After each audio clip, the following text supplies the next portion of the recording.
Laudetur Jesus Christus, praised be Jesus Christ. Welcome to Veritatis Vox, a new channel devoted to being a voice for the voice of truth, who is our Lord Jesus Christ.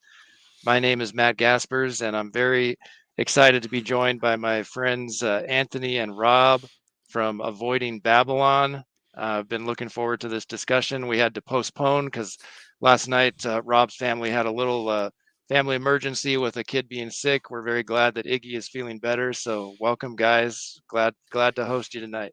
Yeah, thanks, Matt. Yeah, thanks for having us, Matt. I mean, you and I think you were the first like public Catholic I was friends with on Twitter. Yep. You So- even remember that burner account you used to have I do.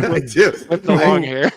I found a picture of you with long hair, and I made like a Matt Gaspers fan account. And I was just, oh, it was fun times back then. It was before I had a YouTube channel or anything. And Was this before the Taylor Marshall SJ? it was around the same time because Matt was going on with Taylor, and I made a Taylor parody account. And I made a Matt parody account, and I don't know. I was just. I remember one time. I think you got into it with Frank Walker, and he was like, "What is this Matt Gaspers burner account or something?" Frank Walker is interesting because I like Frank, and Yeah. My original picture I had for my PFP was a picture of me and my wife was wearing sunglasses, and he implied she was wearing sunglasses because I hit her. I think I remember that actually. It made me laugh so hard. I was just like, Frank, that is ruthless. I couldn't believe he said it. It was fun back then. It was like the Wild West of Twitter back then. But Yep. you were at Catholic Family News, and then I saw you've been in a few different places, but I've been waiting for you to start your own channel for a while now.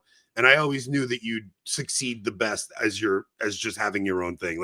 I always knew you would excel at this. You're a very great interviewer. You're a great journalist. It's been fun to watch your channel grow in these past few months. Well, thank you. I really appreciate that. So the idea for this show, I can't remember the original when it first popped in my head, but I mean, some people know, and I've talked about it in the past, that I have an article for CFN a few years ago called "From World Youth Day to the Traditional Latin Mass." Here, I'll see if I can share that on the screen so people can see what I'm talking about. Here we go. Let's see this. All right. And I talked about it at the CFN conference a few years ago, but this is what the article looks like. And this is the thumbnail for tonight's show. So yeah, I just thought it would be interesting, without all the negativity and stuff that goes on in the church and the world, especially now, so many things are on fire, it seems. I thought it would be very edifying for us to get together and talk about, the miracles of grace that we've experienced in our lives, of coming to a knowledge and love of the traditional Latin Mass and sacred tradition in general, because every conversion, whether it's literal conversion, like from being non-baptized to baptized, or all of us go through conversion. This is a great book on the subject, The Three Conversions in the Spiritual Life by Garrigou-Lagrange. Conversion's not a one and done thing, and all of us in our lives have experienced this miracle of grace of conversion. And I thought it would be fun to kind of swap our stories about that and talk about current events in the church and just kind of have a good time. So and it's providential that we're having this discussion right now, because here's where I was 23 years ago. I was finishing up my time you to pull up. at World Youth Day 2002 in Toronto, Canada. And Look at this guy. Look at this guy. That's amazing. So let me explain these photographs. So the guy on the right that I'm standing with, Tony Melendez, he's really an amazing guy. He's a Catholic from Nicaragua. He was born without arms, which apparently was fairly common back That'd be like muting Anthony. Yeah. That's a good line, Rob. I guess it was fairly common. I forget when he was born. I think back in the 50s or 60s. But mothers at the time were being prescribed a drug called thalidomide, which was, I think it was for morning sickness. And not just down there, but I think all over the place. And it was causing horrible birth defects. And doctors took them a while to figure out the cause and effect relationship. So as a kid, he taught himself how to play the guitar with his feet. He tunes the guitar so that when you just strum all 6 strings, it's an open chord. For musicians, you'll know what that means. and then he uses his big toe, which is massive. I mean, it's like one of the biggest big toes I've ever seen in my life. And he just does bar chords, but he's very talented. He's a very charismatic guy. He So was a big deal back then too. He was like yeah, he was a big deal. You also had Father Stan Fortuna back Yeah. oh then, right? yeah, Like there was yeah. it was a wild time back in And the he's early from 2000s. your area, right? Yeah, he's from the South Bronx. Yeah. So a little bit of backstory here. Let me skip ahead to another. Let me take this one off, and I'll show what I looked like before I was at World Youth Day. And I have some more World Youth Day photos to show. But this is what I looked like before World Youth Day. This is me and my band. We called ourselves Black Rose. And this is us playing in some basement dive or something in Greeley where I live. But You this is always really you had go ahead. dreams of being a rock star, right? Absolutely, yeah, and Yeah. that's what I talked about at the 2019 CFN conference. Like this is what I after I went through a phase, in more earlier childhood of wanting to be a basketball star or whatever sports, I got very into music. My parents were both very musical, and my dad showed me kind of the basics of chords, how to play the guitar, and I kind of took it from there. I also played the drums, as you saw, and the three of us, we were very serious about after high school moving to California and trying to make it big on the Sunset Strip. Like, I mean, I kind of went through like a 4 or 5, 6 year phase where I thought it was the 80s and I was trying to live like it was the You're 1980s, trying to be the next Kurt Cobain. So something wait, like that. all right. So wait, how old are you now, Matt? So I'm 40. So All like these right, so you're pictures are from the early 2000s, like probably 2001 or 2. yeah, I'm a So, little but I, older than you. I'm 3 years older than you. So yeah, I mean it's okay. the same time period though. It was the Yeah. same. Like I grew up the same exact thing. My dad was a musician. My dad played the guitar, so I learned how to play the guitar on his guitars and stuff. And it was the same thing. I grew up wanting to be a rock star, and then Right. I wanted to be a radio guy. Like I loved talk radio, and now I'm I doing could see that. podcasting. So I kind of lived Yep. out my dream a little There bit. you go. Well, that's exactly it. As far as living out a dream, I mean, that's basically what God did for me, as I explained in 2019 and in the article.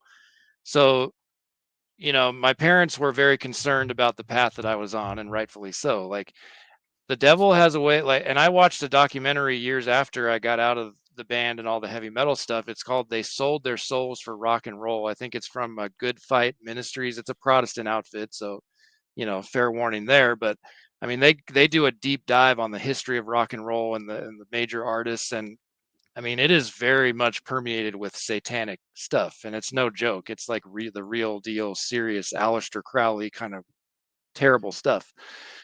Did you read Michael Matt's post the other day about Ozzy Osbourne? I saw that he posted. I haven't read it yet Oh, you should read because it. I It's a think pretty Michael Matt was into the rock music stuff too when he was younger.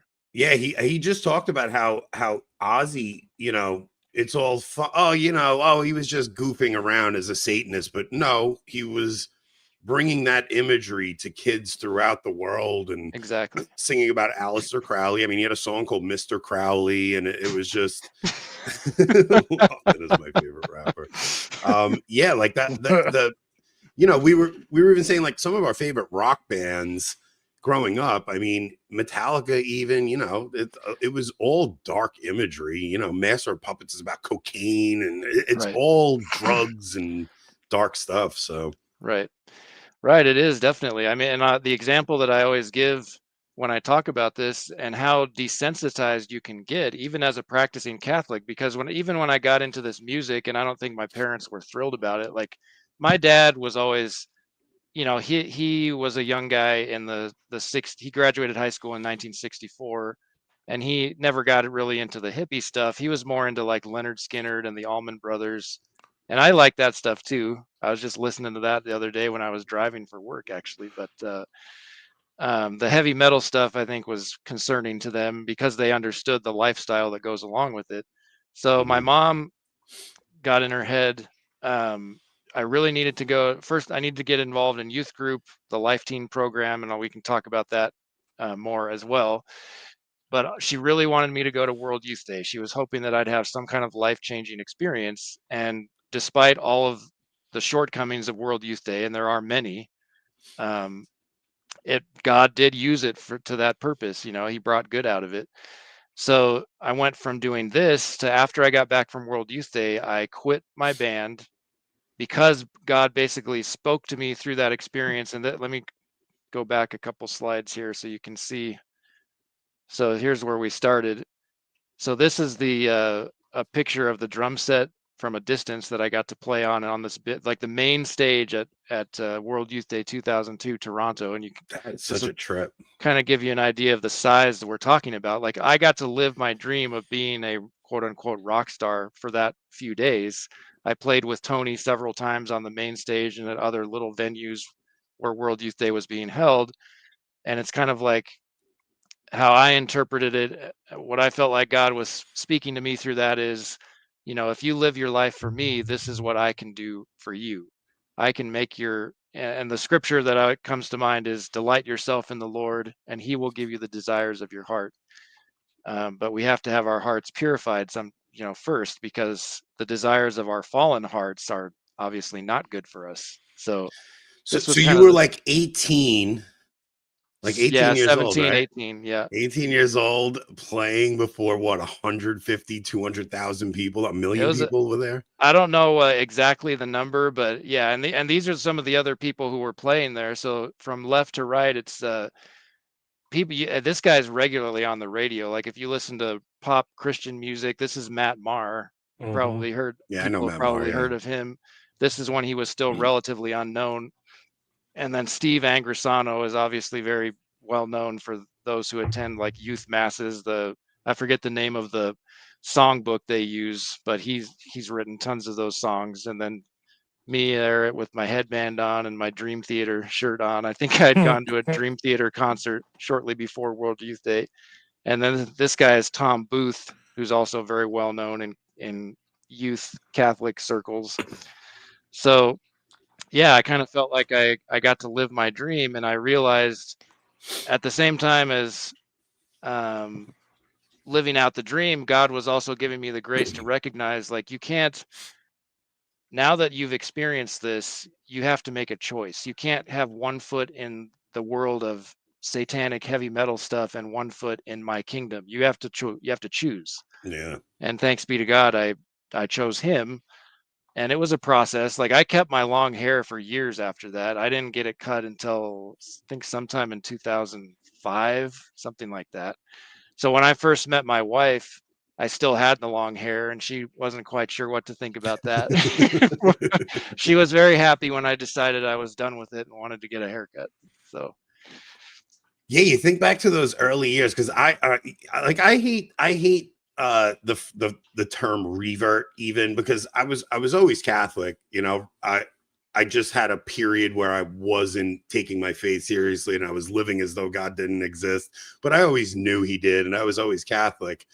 But around that time, especially, so I got married in 05. So around 04 is when I really started. I mean, I've always had like kind of a roller coaster ride, but mhm. 04 is when I really started, that's when I started discovering Scott Hahn and all that stuff. But if you go back to even my early teens, my parents made me go to a Life Teen conference, and I went to Right. Scranton, Pennsylvania. We were there for like a 3-day retreat, and everybody around me is crying and they're receiving the Holy Spirit. And it really caused like a major crisis of faith for me, because everyone around me was crying and I wasn't. And I Right. was very open to it. I was like, God, if you want me to receive your spirit, like I don't know, why is everybody crying? Like, I want to cry. Like, I don't know what's going on. And it didn't happen for me. And I remember, like, just I didn't know if everybody was faking it. And Right. it was a really awkward thing. And then they brought us to this auditorium and everybody was praying in tongues. And I Oh was like, yeah. And what yeah, the they were heck? faking that. I was like, what is going on here? Like, I didn't know what was happening. It was just, I don't know, it was mind-boggling to me. So, like, I remember leaving that experience, it was very much like, I believed in God, but I remember being like, I don't know, these people are a little bit wacky. I don't know what's going on with them. And then even after I had started taking my faith seriously, I always had like a roller coaster ride of a faith. Like, I would take it really seriously for a year, and then I'd like miss mass a couple times, and I'd kind of take a back burner, and I wouldn't be as on fire for it anymore. And then some kind of tragedy would hit my life, and my faith would spark back up, and I'd get right back into it. And I would, be reading every book I could again and listening to every talk I could. But it wasn't until like 2017 when the McCarrick scandal hit that last time I came back and I found the Latin Mass, and like I've just had such a stable faith life since finding tradition. It was just very tumultuous for me in the Novus Ordo before I found tradition. And Rob, you mentioned before we went live, I was asking you if you had been involved in Life Team. And this is me, by the way, in the local Life Team band. Sometimes I would play the drums, like in this picture on the left, I'm playing the bass, and here obviously playing the guitar and singing. I think that was maybe right before I went to college, my first year of college. But Rob is more familiar apparently with the NET program. A good friend of mine was a NET missionary. What does that stand for? It's National Evangelization Team, I think. Yeah, and they're based exactly. up in Minnesota, your area. So what was your experience with that?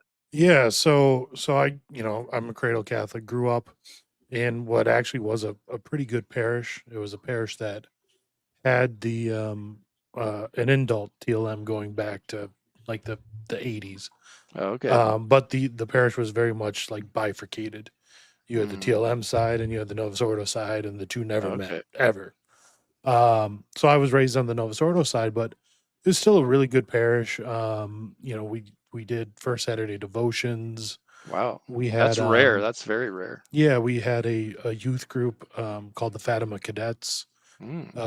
So all in all, like it was like, yeah, it was the Novus Ordo Mass, but a lot of the teaching, at least through some of the different years in CCD, it all depended on who your teacher was, but a lot of it was pretty orthodox. They used the Baltimore Catechism for a lot of things and stuff. So all in all, it was good. Rob was at a unicorn parish, it sounds like. Well, in many ways it was, but I mean, this was still, the 90s and early 2000s. So like, there was no ad orientem. There was Eucharistic ministers. Our priest did allow altar girls because I think the bishop said he had to, but he made sure that the boys and the girls never served at the same mass. The girls could only serve at like the Saturday evening masses. Nice stuff like that. But it was a pretty good parish. But then when we got to confirmation age, they felt we needed, the young adult type stuff. So we had to go to a NET meeting once a month. And like you said, NET was based up in the Twin Cities. So we went to their headquarters, and it was, the Life Team type stuff with the rock music. You had some sort of speaker there, which was usually a slightly older teen that told you about all the bad things they'd done and how you shouldn't do them. And then they had a terribly irreverent mass. And that was more or less it for the meeting. Wait, can I just jump in real quick? Because this is an interesting I can't stop thing. you, so no, wait, because this is an interesting thing where it's the converts don't know what it was like to grow up a cradle Catholic where we had these things. Like there's something so cradle Catholic about the story you're telling right now, where it's like and it's interesting because Rob's parents weren't that like fanatically Catholic either. They just kind of put him in the right thing. And for me, because that was the parish my mom grew up in, right? Like, so it was just what you did as a Catholic family. They sent me to the parish programs, the Fatima Cadets, the CCD, whatever the church said we should do. That's what my mom had me go do. And like, when you were in third grade, that's when you became an altar server. And like I really took to it. I loved it. My brother didn't, but he still had to do it. Yeah. It's just what you did as a Catholic family. It's just such a uniquely cradle upbringing where a lot of people who convert later on, they come in like they don't have that, because look, as much as we're criticizing this time period in the late 90s, early 2000s, you did have a very big Franciscan university presence in catechesis throughout the country, right? So you have the NET ministries, you have the Newman centers, so as bad as the liturgical situation was you did have some solid catechesis in a lot of places. Like there was that dimension to it. It's nothing like it was under Francis, is all I'm saying. Like it was under John Paul II and Benedict. You did have those guys being promoted on EWTN. I mean, they were very close with the bishops throughout the country. Yeah, but it was still not like like I said, the only good catechesis we had was when the old Benedictine sisters that ran CCD were your actual teachers. They taught you out of the Baltimore Catechism. Otherwise, it was Joe Schmo's mom or dad who was went to some Catholic college for a couple years at least and was teaching you whatever they learned in college in the the 70s or something. So a lot of it was still terrible, but there was still some tradition there too. I think for me, the positive things with Life Teen was giving me a group of Catholic friends that I could hang out with and do things with, which I didn't have obviously with the band. My bandmates were not. Actually, I think the drummer might have been baptized Catholic as an infant, but his family was definitely not practicing the faith, and the other one was just kind of a, I don't know, atheist agnostic background, maybe nominally Protestant or something, but it definitely gave me a good, a more wholesome group of people to hang out with, and I started getting into like DC Talk instead of all the heavy metal stuff, mostly because there was a girl at the time that I kind of had a crush on, and she was really into DC Talk. But that's the other danger with all the youth group stuff is, there's a lot of teen drama that goes on with that stuff as well, and especially at World Youth Day when they're like I remember the closing mass was in this huge field out in Toronto, and we literally stayed overnight in cardboard boxes. It was like a giant shanty town. No separation of the teenage boys and girls, just laying out there together all night. Yeah, that's so weird. That's so weird. Not that I'm not saying that anything was going on necessarily. I don't know if there was or not. Just the notion on the part of the adults that anything like that is even remotely appropriate is mind-boggling to me now that I'm 40 years old. Like I would never let my daughter go to that. Are you kidding me? Like, not a chance. I think so. So I'm a few years younger than you, Matt. I'm 36. So okay, you in 2002 at World Youth Day, I was 14. You right or something like that. So yeah. By the time I got to the age of World Youth Day, like the sex abuse scandal, was all over the news, and like there was no way my parents were letting me go do something. I like do that. remember. Actually, I have a very vivid memory of John Paul II. By that time, I'm sure we all remember how he was very hunched over towards the end and could barely even speak clearly. And he was there in person at World Youth Day. That was very inspiring to see him there in such bad physical shape, but he wanted to be there. The crowd was chanting JP2, we love you, and he would say JP2 loves you too, and that kind of thing.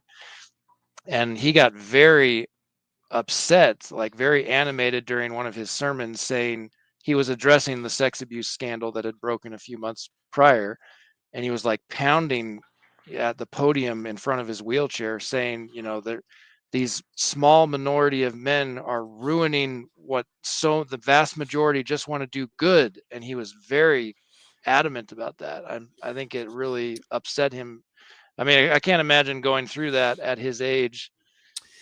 But Matt, do you remember how we handled it too? Because I remember saying the same thing. I remember saying don't let the few bad apples spoil the bunch. The majority of priests are good. Like my perspective on it now is a lot different because I think what happened is, and this it's really sad, but once you started getting certain men in positions of authority where they get to start choosing who gets elevated, you get a certain group of men up in those positions of power, and they start bringing up the boys who they like.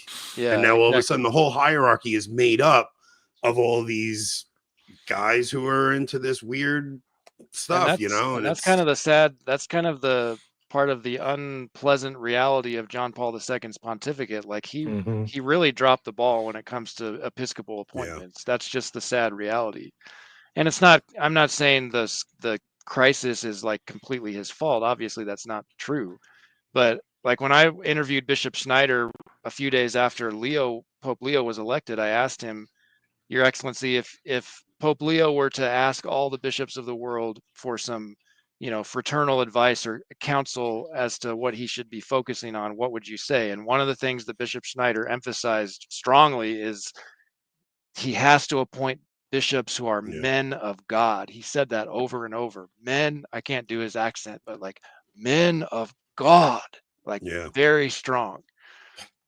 Yeah. Rob and I were just talking about this the other day. It's just, it's sad because if you don't have the people in the position of authority to bring the right men up, like we've learned over the past 12 years especially, that personnel is policy. Mm-hmm. So yeah, I mean, you can't get a better answer out of Bishop Schneider than that, right? If he Right. doesn't, like, how many of the men that are in authority over us don't actually believe the Catholic faith? They believe some light version of it, or they aren't men of God, men chasing after God's heart. I would one of the first things I would do is purge the entire congregation for bishops. No Yeah. one there would remain. Like it just needs to be a complete house cleaning, I think, at this point, based on the track record, and just get, appoint a prefect who is a true man of God and a true brother in the faith that you can trust, and someone who has like a steel spine and an iron will to say, this is how it's going to be. You can either work with this or you're out, So okay, so you came into you came not came into like you but you started taking your faith seriously on the John Paul II, and then you lived through Benedict. You have a lot of the trad converts that have come in recently, and they'll throw John Paul II under the bus, like, oh, he was a terrible pope. But I still have this nostalgia for John Paul II. I have a nostalgia for Benedict. Like I love those men. But I'm also heartbroken by when you start seeing the bigger picture of it. And it's been a hard thing for me to make sense of, because I mean, in my home growing up, John Paul II was a living saint when he was alive, and so was Mother Teresa. And it was just, it's just to look back on that now with a totally different lens and hindsight and go, oh man, he made some disastrous things. Because I didn't know about Assisi until recently. Like we never heard about that stuff growing up. That was a very trad talking point. So how do you make sense of that? I mean, there were several red pills for me along the way. I guess one of the first major ones, and that's why I was so honored that John Venari asked me to continue his work at CFN when he got a really bad case of colon cancer, and it wasn't God's will for him to make it through that. But this booklet that John put out, it was actually based on an article he wrote for CFN in 1997, and then Tan published it as a booklet in 99. I think I first read it sometime in 2004 or 2005. And I had some friends, a good friend of mine who's actually my kid's godfather locally here. He and his dad were subscribers to Catholic Family News, and I didn't know what that was. I started reading it, and I mean, red pill in like the truest sense of that analogy, like Lawrence Fishburne handing you the red pill, and the scales fall off, and you realize you're living in the conciliar matrix. And So wait, what year was that? It was like 2000. I think I first started reading CFN in like 2003 ish. Oh wow, you were an early trad, huh? I mean, relatively speaking, yeah. Wow. Yeah, it took me a while.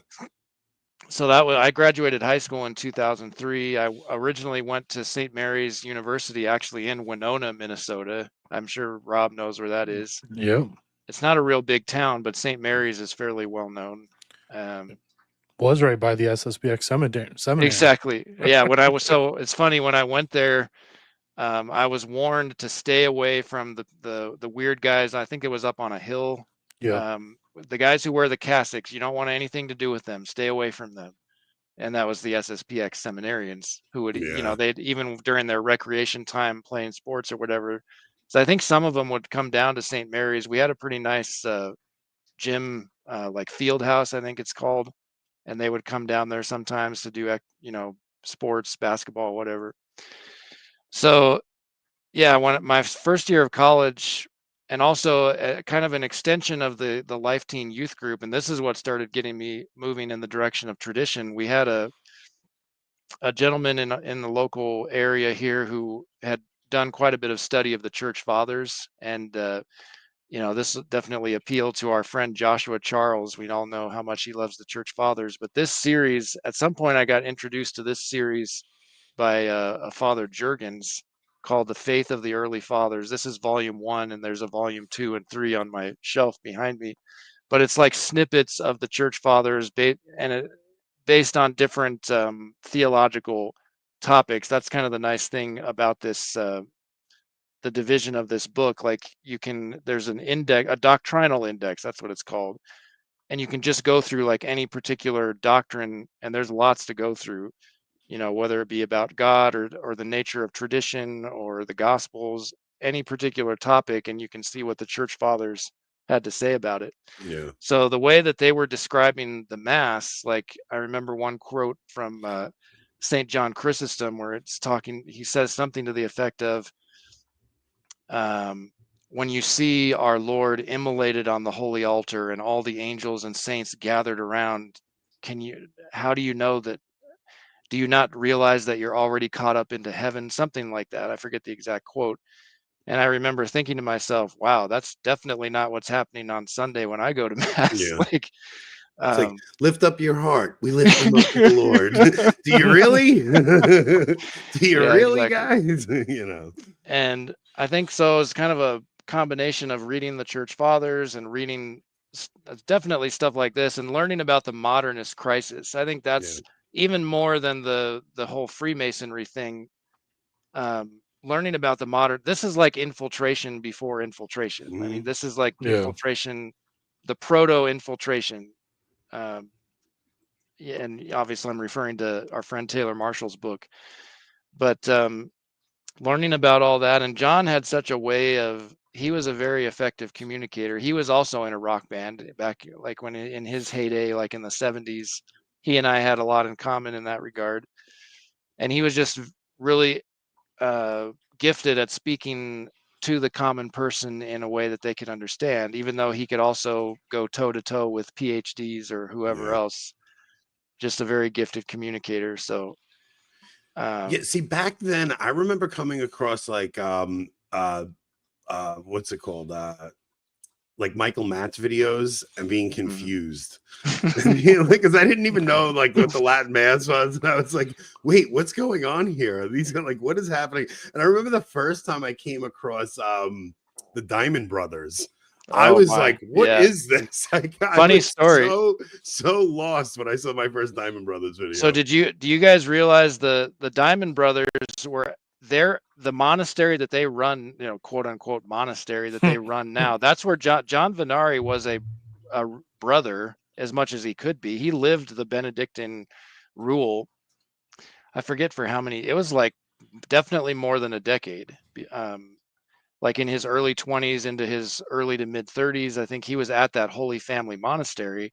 And he told me when the Diamond Brothers came into that place, when he was on his way out and they were coming in, he just knew that they were going to ruin everything. Yeah. Like Yeah. he had that premonition that they were going to ruin everything. Like they were going to take over and ruin everything. I That's was interesting. trying to remember when I went to my first traditional Latin Mass, because actually my second year of college, and I've mentioned this before, I didn't actually finish my 4 years because I was having some health issues. I didn't ever get my bachelor's degree, but I went to St. Mary's University for a year, and I started feeling like maybe I had a priestly vocation or something. So I started looking into that, and started getting very interested into the study of scripture and theology when I was at St. Mary's. And it didn't take me long to figure out that their theology department was not good. Yeah. The students I remember used to joke about, there was a class called Sacraments and Liturgy, and they would call it Sacrilege and Heresy. That's the title of the class. So it was a very liberal place. Yeah, we've talked So about like, what do you do if your son has a vocation? And yeah. like, where do you even send him now? It's Hmm. I don't know. I don't know where you would even. I mean, my son, I've talked to him about it, but I think he's called to marriage. He doesn't seem like the type to be a priest, but So when I left St. Mary's, I knew I went there originally to study music because that had been my passion for the previous several years, and I didn't know what else I would want to study. But then I really wanted to study theology, so I decided to transfer to Benedictine College in Atchison, Kansas. But I was only there for a semester. It was the fall of 2004, and while I was there, I took an Eastern Christian class, which was fascinated by, and I still love the Eastern rites because they have maintained that um, mystery and transcendence and theocentric worship that we so desperately need back in the mainstream of the yeah. Western Church, which is why we need the traditional Latin Mass. So I went to some Eastern Rite, like some Byzantine divine liturgies, and then at some point I went to a traditional Latin Mass. I think my first one was down in Littleton at where Father Nolan used to be, Our Lady of Mount Carmel down there. Um, and that was about an hour and a half drive from where I live, and that was like the only option. So I didn't go all that often, but it just started becoming more and more clear to me that like this is the real deal of Catholic worship. This is our true patrimony, and this is what I want.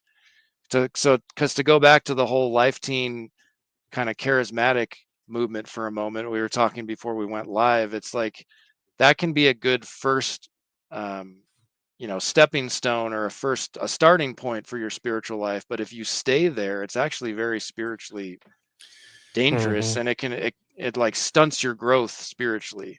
And it's so sad. I personally think it's very sad to see people like, in their 20s and 30s and even 40s still going to that charismatic mass, or it's all emotionalism, and it doesn't ever get past that. Yeah, I've told the story on air. My parents went to Medjugorje in the late 80s or early 90s. Hmm. And my dad went there an atheist, had a conversion while he was there. Um, they came back. My mom stopped using birth control, had 5 more kids.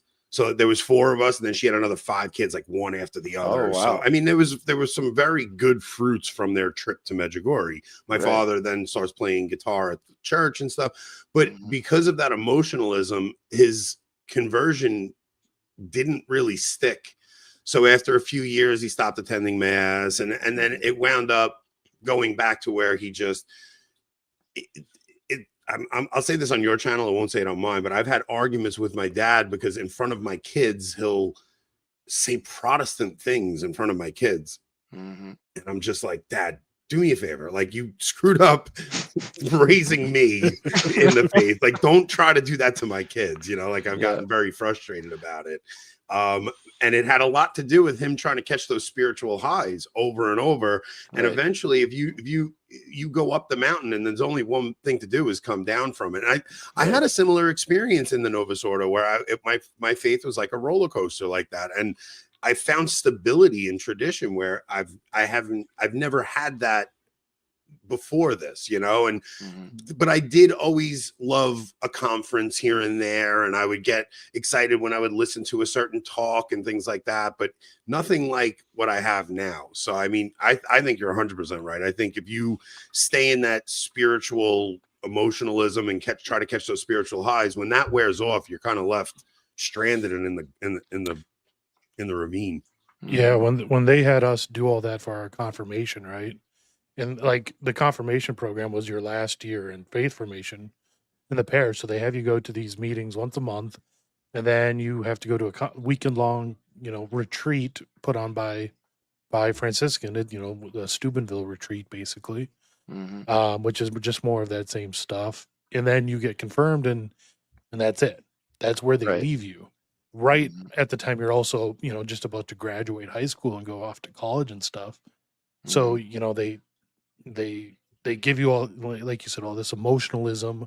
You see all this wacky stuff, which, especially for us who grew up in kind of a pretty orthodox, somewhat traditional parish, with the teachings on the Eucharist and things. And then they have you go to a retreat where you see the opposite of everything you've been taught about what the Eucharist is and how we should treat it.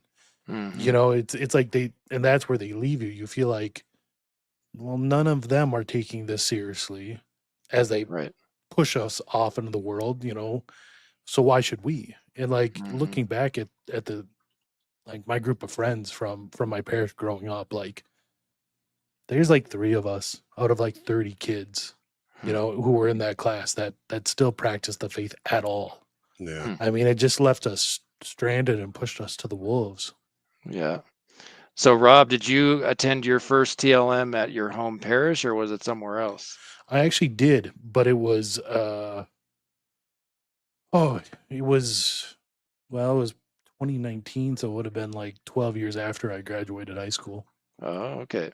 Yeah, so I'd gone off to school in Nebraska for 4 years, and then moved up to northern Minnesota for another 4 years, and then moved back to the Twin Cities. Mm-hmm. And I was working at working in a place in my hometown, Mm-hmm. and it was I think it was I think it might have been the Assumption. It was a holy Okay. day mass, and me and my wife had just found out we were pregnant, and it was, I'd kind of more or less been away from the sacraments for a decade or so at this point. Oh, wow. But I knew I needed to get back into it. Mm-hmm. Realizing we were pregnant. Something about like when your Well, wife is pregnant, and you have a child coming into the world where you're well, like, oh, wait a minute, I need this. right. I never stopped believing. Right. Yeah.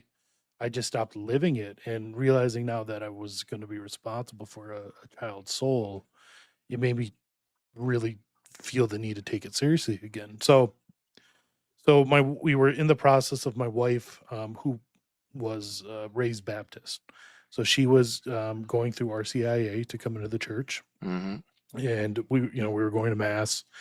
So it was a holy day of obligation. I was at work, and I knew I needed to go to mass that day, and I forget what we had going on in the night, but I'm like, well, I'll just catch a mass here at my home parish at like noon.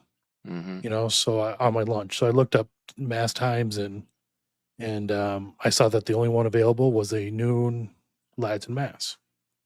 I'm like, well, what I had more or less been told growing up, and a lot of people will say this, is that it was the same mass just in Latin. I'm like, no big deal. I'll just, I know we'll fulfill my obligation, so I'll go on my lunch. Should only be half an hour, 35, 40 minutes, and Mm-hmm. no big deal. So I get there, and kneeling down, praying before mass, and uh, the priest comes out, and it was the same priest from who was there a few years before I graduated, so I knew him. But he comes out to the altar, and he's doing stuff up on the altar. I'm thinking he's getting the high altar ready. Mm-hmm. And it was about, suddenly I'm like, well, mass was supposed to start 20 minutes ago. Like, what is going on? Right. And that's when I realized he's in the middle of mass. Yeah. He's in the middle of a low mass. I had no Mhm. idea what it was.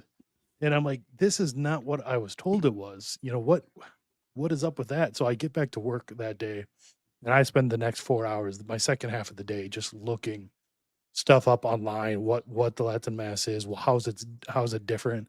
That day Mhm. I found Taylor Marshall, I found Eric Sammons. I Wow. watched the podcast, Anthony, you talk about it all the time, that they did together on living as a traditional Catholic. Like, it was a Mhm. big day for me. And yeah, Paul, it's Father Eckert. Yeah, that podcast was interesting because you thought it was going to be about the traditional liturgy, and it wasn't. It was about living a life of fasting. Yeah, it was a It's good like, podcast. yeah, it was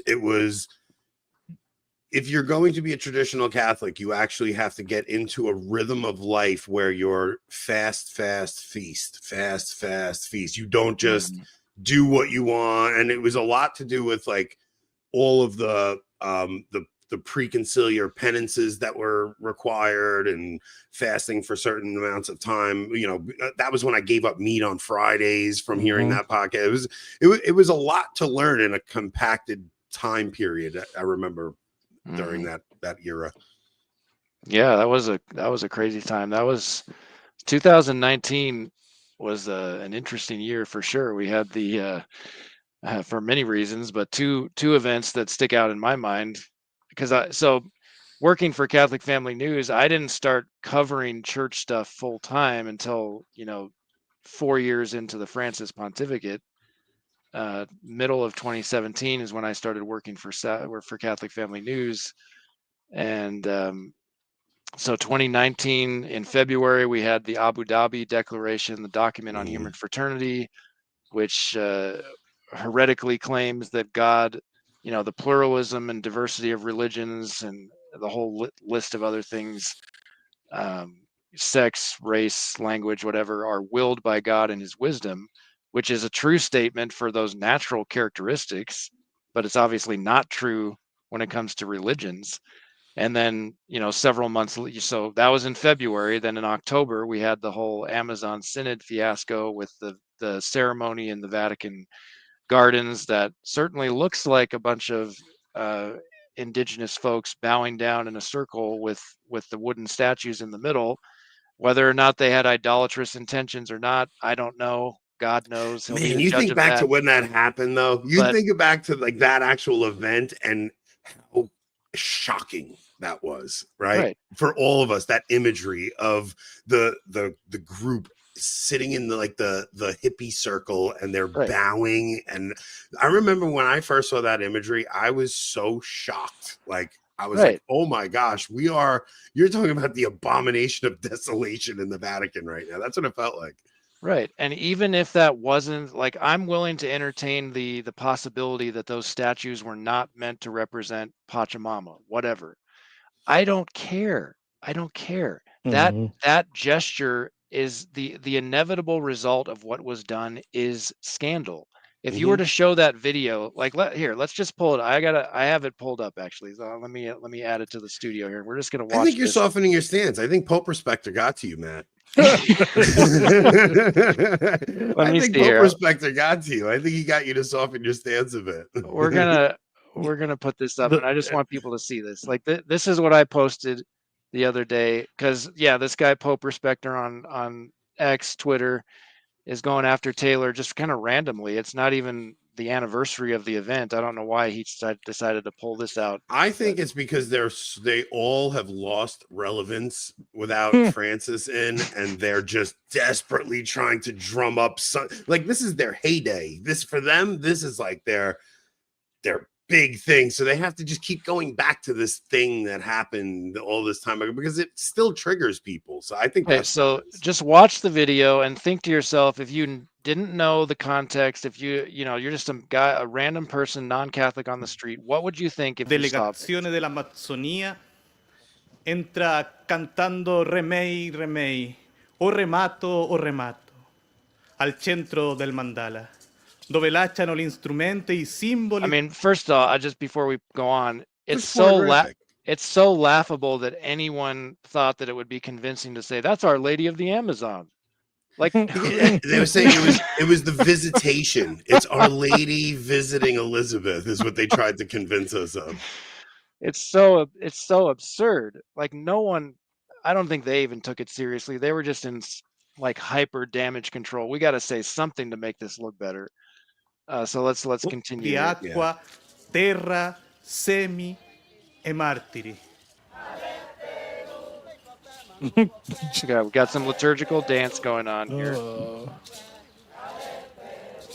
Rob, we missed the boat. We should have been podcasting in 2019. We'd be at 1 million subs by now. We could come on with maracas. Bro, we'd have 1 million subs right now if we would have been into the. I would have bought you one of these headdresses to wear. This is the pinnacle. And again, like what podcasting? Again, even if this was like I wish that I could find these people, these actual people who participated, and ask them, what's going on here? What was your intention for this? That's what I'd like to know directly from them.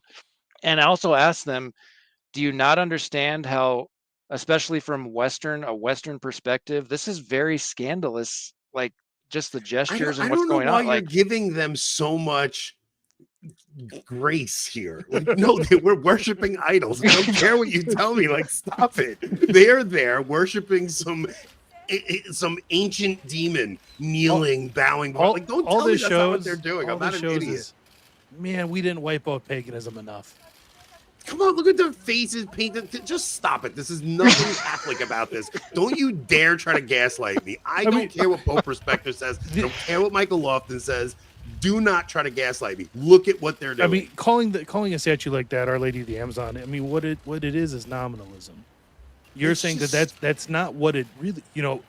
What it is. And is here, what a lot it really of people is. yeah, go ahead, Rob. It's what we are naming it to be.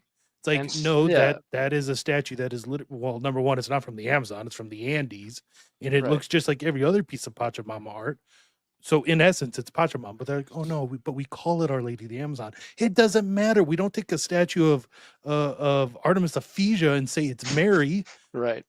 You're right. Yeah. And some people are latching on to the fact that this woman makes the sign of the cross, but there's something called syncretism where you can blend religions together. And yeah, she might be maybe she's sincere. Like, I just don't understand how anyone, especially the people at the Vatican, unless this was deliberate, that's the obvious, unless the intention was to cause scandal.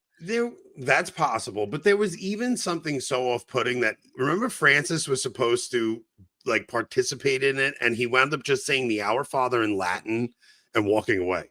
Like, right. I think even he was scandalized a little bit by like, what the hell? He's thinking which one of these idiots thought this was a good idea. Yeah, and I think because he was supposed to like participate in something, and he wound up just, look, you don't even know how to make the sign of the cross. Stop it.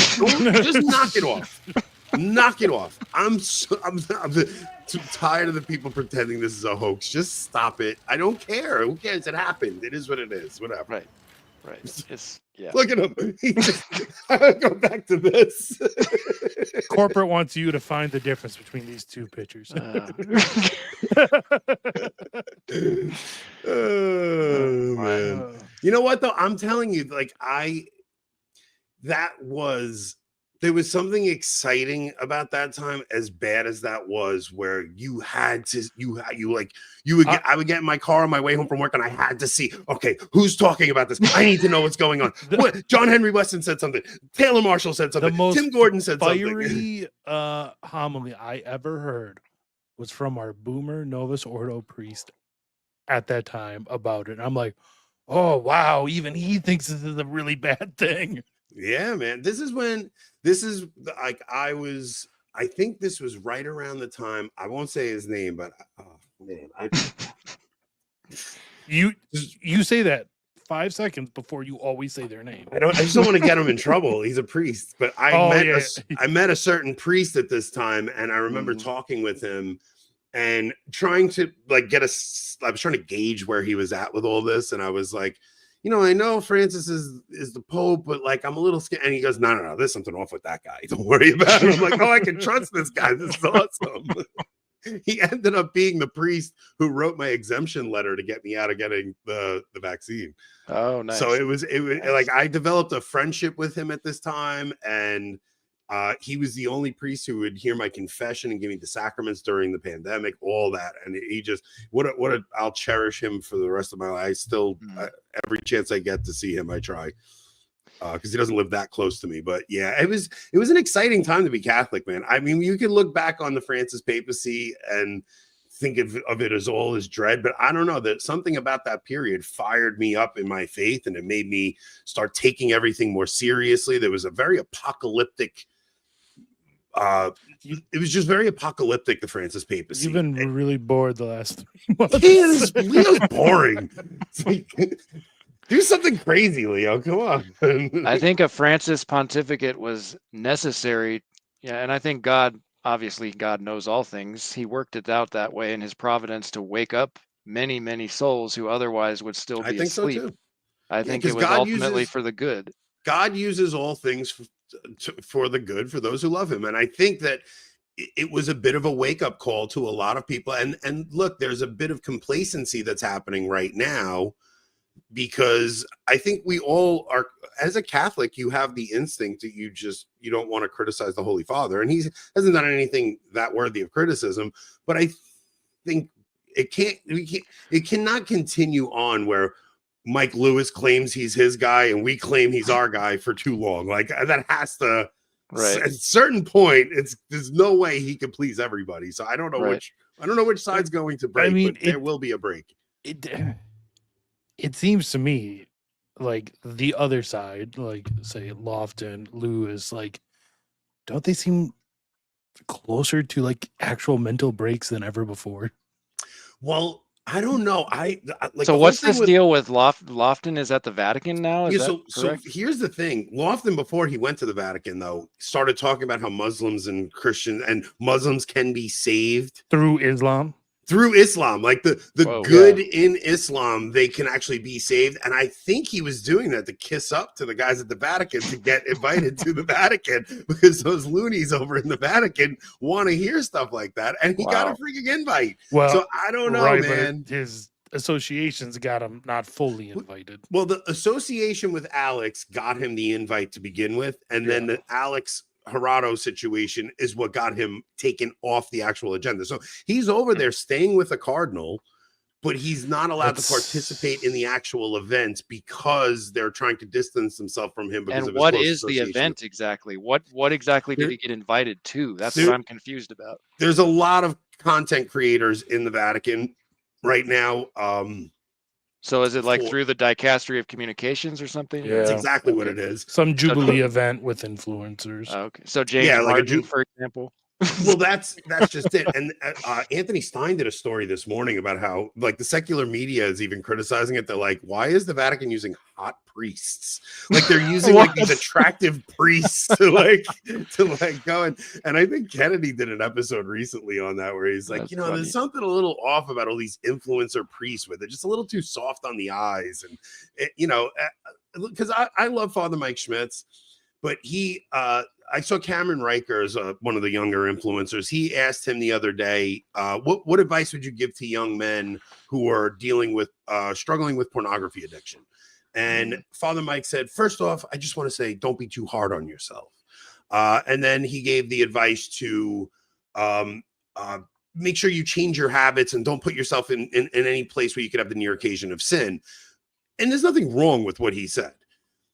But what changed it for me is when someone said to me, knock it off. You're going to go to hell if you continue in this behavior. Like I needed that smack upside the head. Like your soul is way more valuable than this. Well, let me Don't tell stop you, making excuses for yourself and just do it. one time the Fatima Center, and they always worked very closely with Catholic Family News over the years. And I went to, they had a youth conference. It was in 2018, I think September. And you guys know Father Isaac Relier. Yeah. And they had him at the conference because he was working with the Fatima Center at the time. Mm-hmm. He gave a talk to the young men about purity, and there was a long line for confession at the end of that talk. Let me tell you.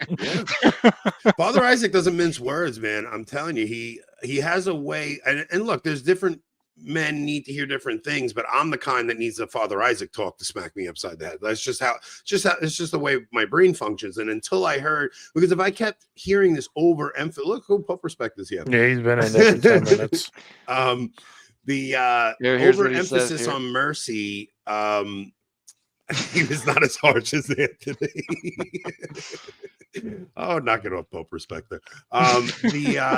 The overemphasis on mercy just didn't do it for me. It was this.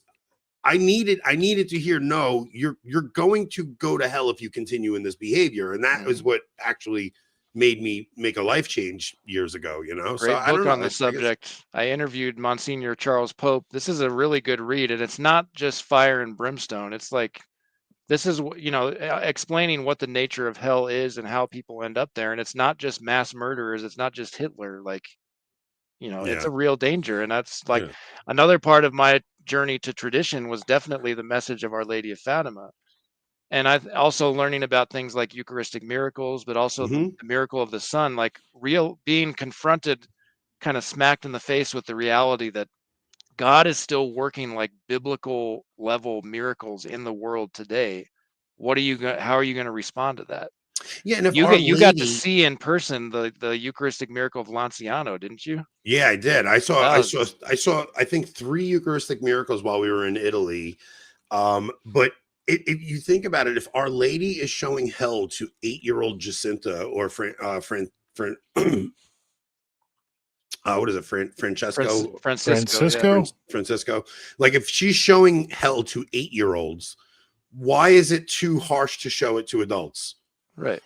You know, like to not explain that to adults because we're afraid we're going to hurt their feelings or something. It seems preposterous to me. If an 8-year-old is prepared to see it, like Our Lady showed them hell. Right. And Sister Lucia wrote in her memoirs, if Our Lady had not already promised them that all three of them were definitely going to heaven, they would have died of fright. That's how terrifying it was. Yeah.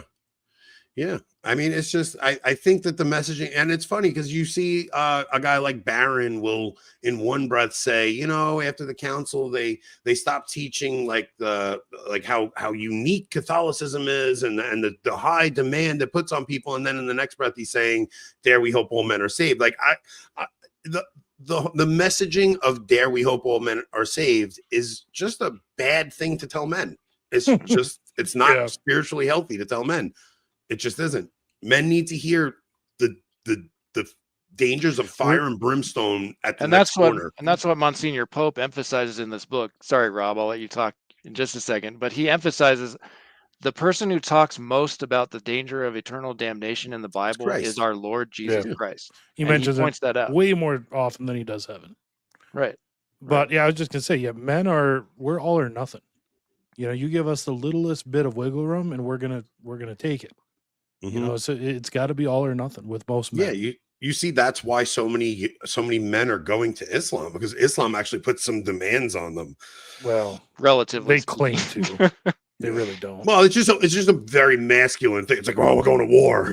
You know, it's like men want the call to war.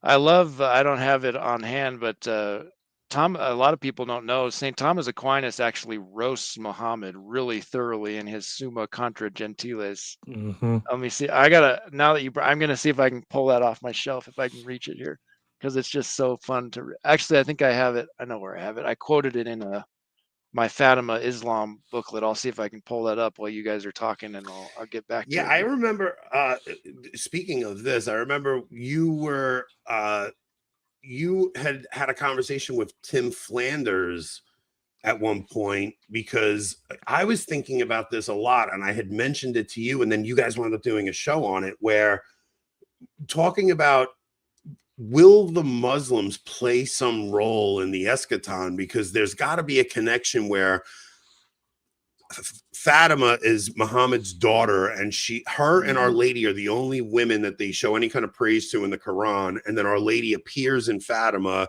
And then there have been a lot of instances of Muslims having visions of Our Lady. So there might be some kind of connection where not just Jews will convert at the end of time, but also a lot of Muslims will convert at the end of time because of Our Lady of Fatima. I imagine the Muslims will probably convert first.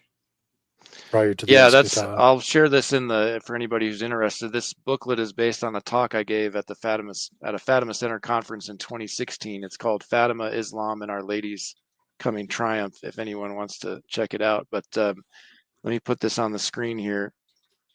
Let's see. And I love this quote from Thomas Aquinas, just roasting the false prophet Muhammad. It says, let me blow it up a little bit so people can see it. So this is from a lesser known work of his called the Summa Contra Gentiles, which I kind of describe it as like a field manual for foreign missionaries written by Aquinas. He says, Muhammad seduced the people by promises of carnal pleasure to which the concupiscence of the flesh goads us. His teaching also contained precepts that were in conformity with his promises, and he gave free rein to carnal pleasure. In all this, as is not unexpected, he was obeyed by carnal men. As for proofs of the truth of his doctrine, he brought forward only such as could be grasped by the natural ability of anyone with a very modest wisdom. Indeed, the truths that he taught, he mingled with many fables and with doctrines of the greatest falsity. I mean, the Quran is basically just like plagiarism of the Old and New Testament with some other weird Arabian paganism mixed into it. Yeah, I think the church saw it as like a Nestorian heresy early on. And he goes on to say, those who believed in him were brutal men and desert wanderers, utterly ignorant of all divine teaching. through whose numbers Muhammad forced others to become his followers by the violence of his arms. Do you guys remember the Regensburg address, Benedict XVI? Yeah. I Yep. remember the conflagration in the Middle East that followed that. That was a sight to see. I'm glad he said it though. I mean, because it's the truth. He was quoting a Byzantine emperor, I forget which one, but saying, you know, what did Muhammad bring us other than, you know, The sword. yeah, something like the sword and sin, basically. Yeah. Mhm. Yeah. Yeah, we should do a show on just that Regensburg address one day, because I remember the backlash afterward, but I don't know if I've ever actually read the address itself. I just remember the crazy backlash from the media afterward, and him being accused of, you know, racism or whatever. Well, he I was mean, accused of. it sparked riots all over the Yeah. Mohammedan world. Mm-hmm. So Anthony, I haven't actually asked yet. I think you've described this before, but just to get back to our topic of how we discovered the traditional Latin Mass, you walked into a low Mass one day, right? In Yeah, in New accidentally. York City. I went for confession because I just had this. I really needed to go to confession. I was in my work clothes. It was a Wednesday afternoon, and I was looking online for just parishes that might have confession, and I found He Holy just Innocents. pulled the wallet trick. Figured he needed to go right away. yeah. It's very few people are going to get that I know. reference, But those who get it will love it. yes. And I found Holy Innocents had 5 p.m. confession and then 6 p.m. mass, because they have a daily Latin low mass. But it didn't say it; just said 5 o'clock confession, 6 p.m. mass. Mhm. And I went in, I went to confession, and all of a sudden I hear bells ring. And then it was just same thing as Rob. Like, it was just silent. I don't know what was going on, but I was so intrigued by it that same thing. I started like looking into it and finding out what was this thing. Mhm. And then I took my son to one after that. And then after Taylor Marshall in Advent of 2017 put out a challenge to, you know, attend 4 in a row. And once I attended 4 in a row, that was it. I was hooked. And I just, it felt more awkward going back to the Novus Ordo than it did going, you know, than that awkwardness of going into the Latin Mass for the first time. See, yeah, you're lucky because you were able to continue going. So I went to my first TLM mid-August, right, of 2019. Mhm. We moved out of the Twin Cities and up to far northern Minnesota the end of that month. So, and there was no, our diocese, even at that time, only had one TLM. Mhm. And that was a 2-hour drive. And so I'd only gone to one by the time we moved away from it. I like it. Like I said, I learned everything I could about it, but we kept going to just the local Novus Ordo here. Mhm. At least for a few months, and then COVID hit. Then we had no mass for Yeah. a few months. So we were just really happy to even get just the Novus Ordo back. But it was that year in 2021 when I'd heard that a semi-local priest, like a 45-minute drive away, was offering a once-a-month mass. Mhm. So we started going to that once a month for a while until TC hit. Then even that was taken away, and we kept the one diocesan weekly Latin Mass, which is 100 miles away, 2-hour one-way drive. Yeesh. But it was really hard to find tradition, move away from it, have it completely taken away. It was Mhm. it was rough to get that one experience of it and then not get another experience of it for like a year. Yeah, that would be rough. I was curious to know how far you guys have to drive on a typical Sunday. The closest one to me, I go to a diocesan parish Latin Mass usually, and it's in Fort Collins, which is about a 45-minute drive, which isn't bad compared to what some people have to do. What kind of travel time do you guys have? I have a society chapel 15 minutes away that I don't usually go to. I have the closest diocesan is 25 minutes away, but it's only every other week. So it's the first and third Sunday of the month. And then the other one I go to is in like a 55-minute ride. So I'm basically going 25 minutes on the first and third Sundays, and then the second, fourth, and sometimes fifth Sundays, depending on the month, I have to drive to like a 55-minute drive. Mm-hmm. So how about it's you, Rob? doable. 2-hour one way. Oh, so that's still your circumstance. Wow. That's a big, that's our only TLM in the diocese. wow. Yeah, during COVID, the only mass period that was open for a while was the SSPX has a chapel in Fort Collins as well, Annunciation Chapel. I think my friend Aaron might be in the live chat. I think I saw him earlier. He's a big fan of your guys's too. Yeah, everybody's asking why I don't go to the SSP. I do on occasion. I just don't. It's just not my regular parish, but I will go because they have a 9 a.m., which is a lot more convenient for me. They to just frown go there, on the but jeans he likes to wear. I'll be honest. It's because it is because my wife and daughters just like the diocesan better. If it was up to me, I would go to the SSPX. This is right here, but Right. my wife and daughters prefer they love the music, they love the people there, they have friends there and stuff. So Yeah. Well, what do you guys? We're at about an hour and 10 minutes. I don't want to keep Anthony up too late. I know he's got to yeah, I get do up have work early. in the I have to get up early morning. too with this new job of mine. I'm definitely in a very I can relate a lot more to Anthony now. I'm in a very blue collar job right it's now. I got to get it's up at good for 5. you. Got It's to good for start it. you. It is. I've been thinking a lot about that, especially if like young men, if you've never had a physically demanding job, you need to do that kind of work at least for a little bit to get in touch with it. It's good for you. And it's It good is. that like what you're doing here supplements your income, but you don't want to be solely dependent on it where you're, if you have a bad month on YouTube or you don't ever want to be solely dependent on this. You want a regular job, and then this is kind of like a little side thing that you do. Right. And it's, then you'll still enjoy doing this. Like I still enjoy doing this. And I know a lot of people who do it full time and they don't like it. They like, you can It would tell be a that lot. their heart's I've not in thought it. about that. I don't even know if I would want to try to do this full time for that Yeah. reason. For that reason. Jessica Services in the chat has a good question. Let me see where is that? It's up a little ways. Let's see. What's the Jessica you said? Oh, Yep. here we go. Let's put it on there. So, oh yeah. Yeah, this is a friend of mine. I know her. Thank you for watching, Jessica. So that for those of us who are on the fence, can you guys describe what called you to the TLM? I heard a lot of what you don't like about the Oh, okay. Yeah, I see what you're saying. I'll say this. When you go to the Latin Mass, so you hear a lot about how the Mass is the sacrifice at Calvary represented to us. You hear a lot about how this is where heaven meets earth, and that you're at the presence of that you're at the foot of Calvary and the angels and saints are around you.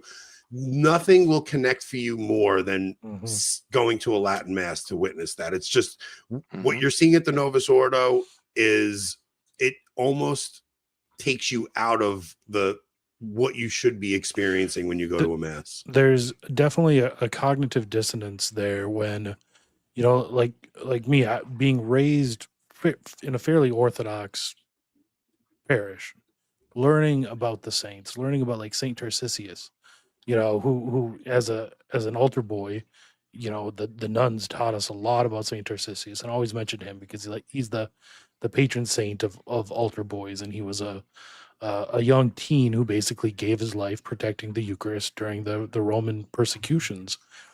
When you learn things like that, and then you go to your average Mass, and there's a disconnect there, like you were saying, Anthony. What you're seeing, how you're seeing people worship, how you're seeing the Mass said, you might not recognize it like consciously, but subconsciously you realize like there's nothing here that would drive that devotion. Like, yes, intellectually I know what the Eucharist is, I know who it is, but the way we're worshiping doesn't show that. And then you go to the TLM and you sit through it, even a low Mass that's being said silently in a dark church, and you don't even know what's happening. You don't even recognize it's a Mass for 20 minutes. But you see something there, and it does just click, and you might not even intellectually understand that for 3, 4, 5 times of going, but there's something that just clicks in your brain that matches everything you've learned about the faith with what you're actually seeing at the Mass. Yeah, it's how you live out the faith. It's how you embody the Catholic faith is at the Mass. And when you actually start reading the Missal and learning some of the prayers in Latin is really great. And then seeing all the things they took out of the Mass when you're reading the Missal, and you read all these beautiful prayers. And if you get a Father Lassance Missal, it'll actually tell you in red, like the hand gestures the priest is making up at the altar and stuff. And, oh, he's whispering at this part because this is supposed to be here. And it really brings the whole Mass to life. Like, you'll enjoy it very thoroughly if you get that experience.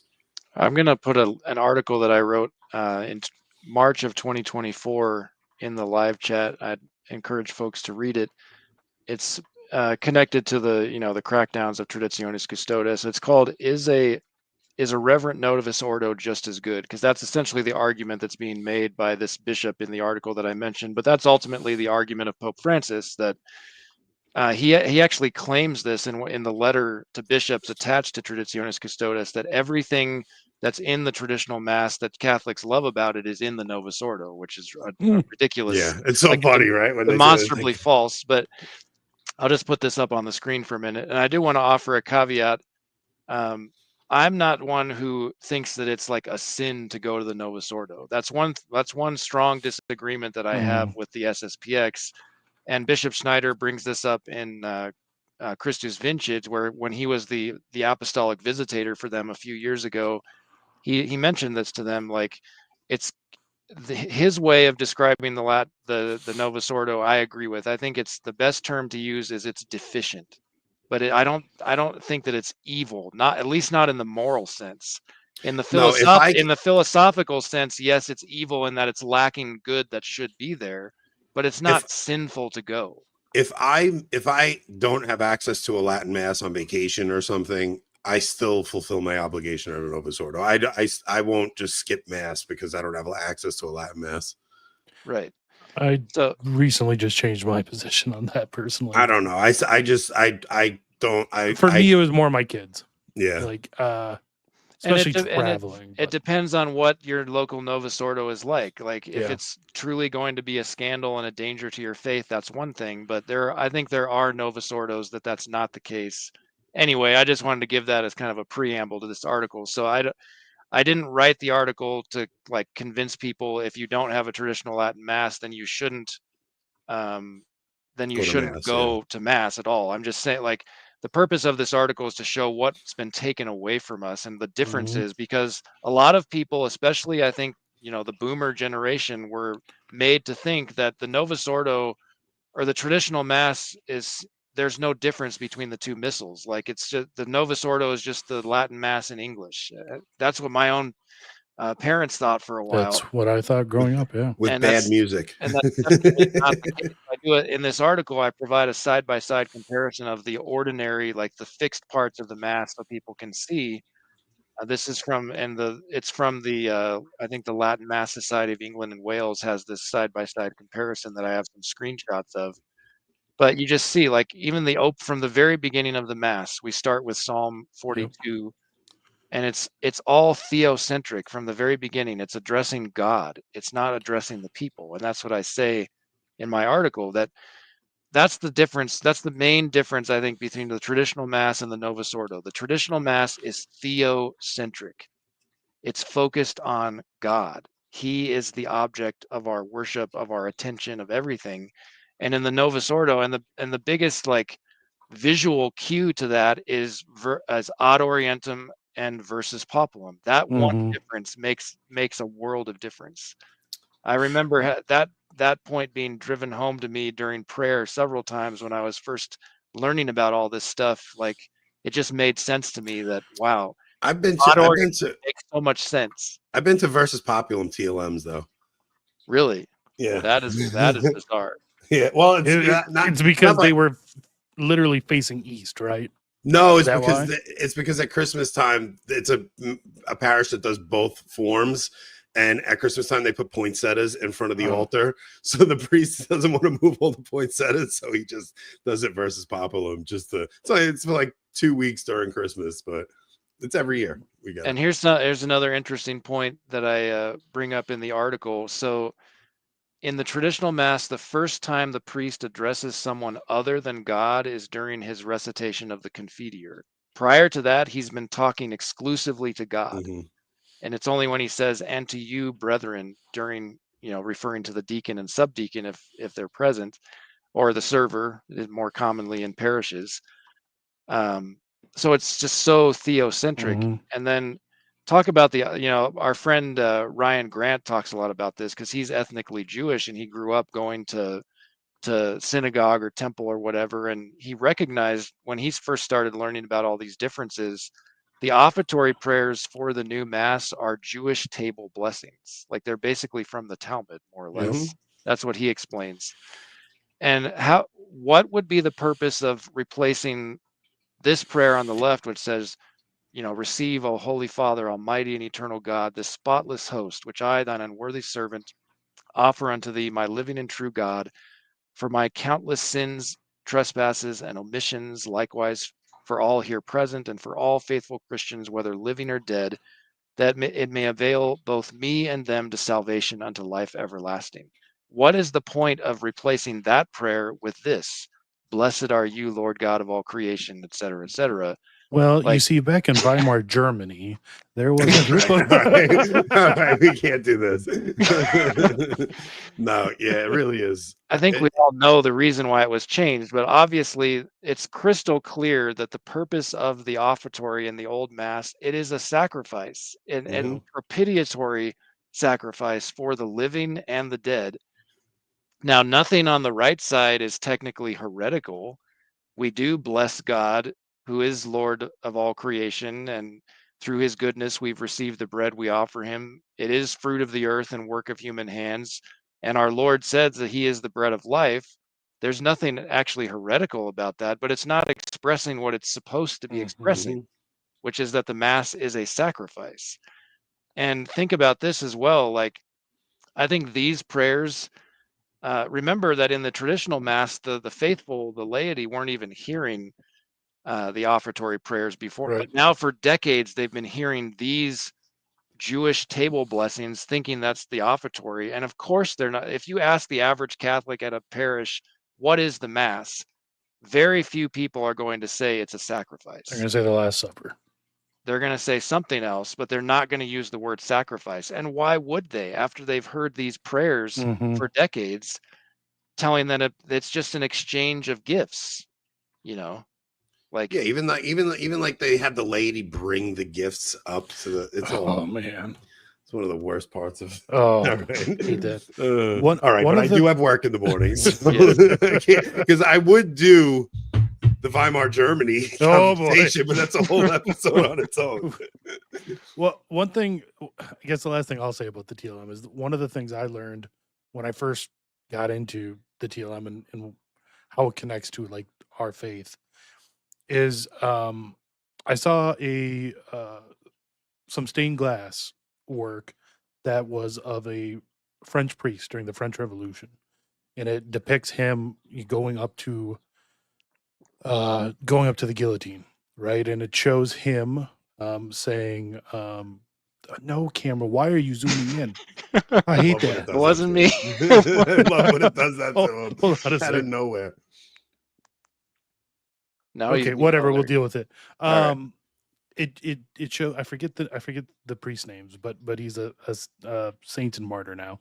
But it shows him saying the Judica Me, right, Mhm. as he walks up the stairs to the guillotine.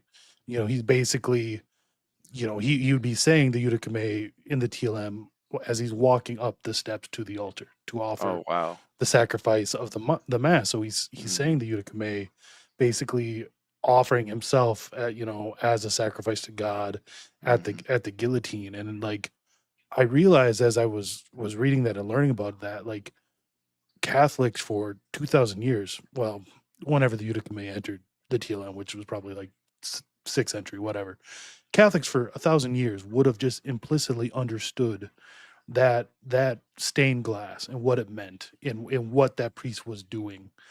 But I grew up, I was a cradle Catholic, and I would not have understood that from the going to the mass I'd gone to my entire life unless I had learned about the traditional mass. That's how disconnected the Novus Ordo is from the faith of my fathers and grandfathers, right? And that's when it sealed it for me. Like it's not, I don't want to say that. It's not Catholic. Right. In some sense, it's not Catholic. Yes, it was made by the Catholic Church, promulgated by the Catholic hierarchy. It fulfills a Catholic's obligation, so on and so forth. But it is not traditionally Catholic. It does not connect to Catholic history, Catholic tradition, and Catholic theology. Yep. I agree. Here's what somebody said about the camera.